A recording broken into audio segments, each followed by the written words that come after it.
Barbie and Oppenheimer have to be two of the biggest blockbusters to come out simultaneously and dominate the box office. This happens to not only take a huge box office turnout and make it into something big, but bring a culture of people who wouldn't normally go to the movies straight back to the movies. And in order to understand this cultural mean, well, I did what any good critic and researcher does. Go get a ticket, get some nums and go to the movies.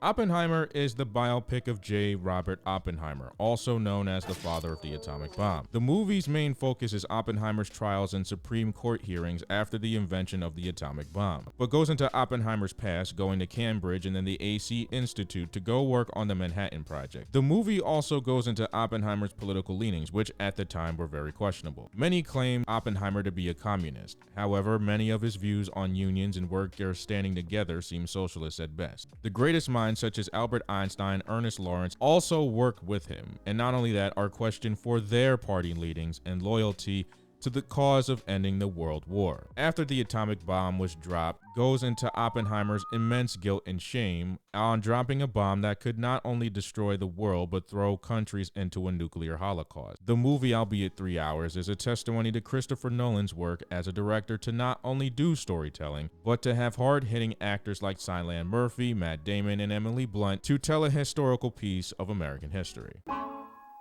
Going into the Barbie movie, well, if you're a male, as like myself, well, be expected to see nothing but pink and females, because that's who it's catered to. The movie itself is an existential look onto the Barbie world. Barbie, the brand, is hailed as an icon to feminists and girls everywhere to be what they want to be and see when they play with the doll. Then enters Barbie Land, where Barbie has a seemingly perfect day. It's the best day.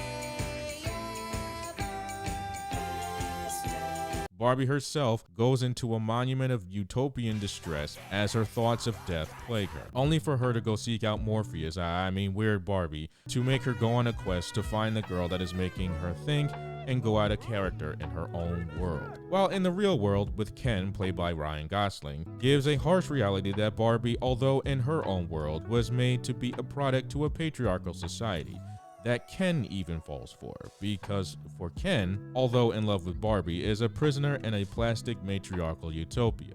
Bringing back patriarchy to Barbie Land, ironic as that is, Barbie then finds the girl who then even smashes Barbie's perception of helping women and girls into oblivion, only to find out that the mother is responsible for Barbie's thoughts and feelings about being a Barbie, going on a quest to not only be boxed by Mattel's CEO, played by Will Ferrell, but also from stopping Ken changing the Barbie constitution. Barbie, with the help of the mother-daughter duo, smash the patriarchy, to some certain extent, restore Barbie Land, but give Barbie a new approach. What seems to be a doll could be anything to a marketing standpoint is pretty dated considering the modern day approach of the modern day woman of today with social media, marketing, and political leanings. I just love all things Barbie, and it was a great opportunity for me to step back into my childhood. When going into the movies, I had to see Oppenheimer first on my birthday. Happy birthday!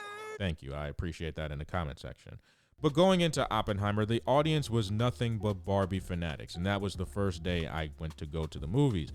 But that didn't stop the audience turnout for the Oppenheimer, as audience seating was moderate for a movie of that caliber.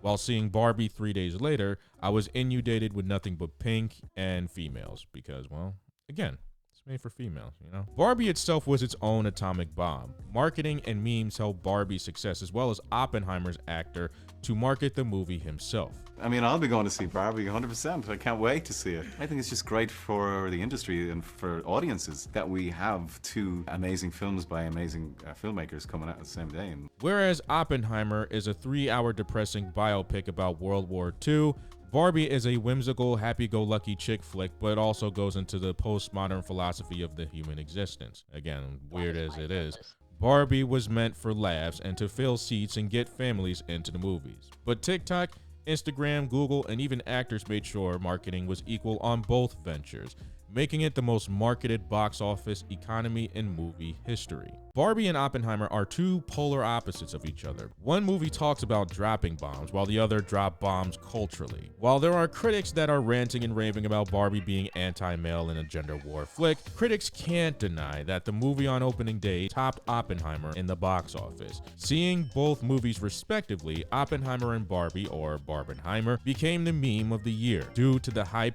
marketing, social media influence, and critique, while also being a bigger controversy in the entertainment industry, has become one of the biggest blockbuster turnouts since the Super Mario Bros. I grew up in the 90s, so obviously Barbie was big back then.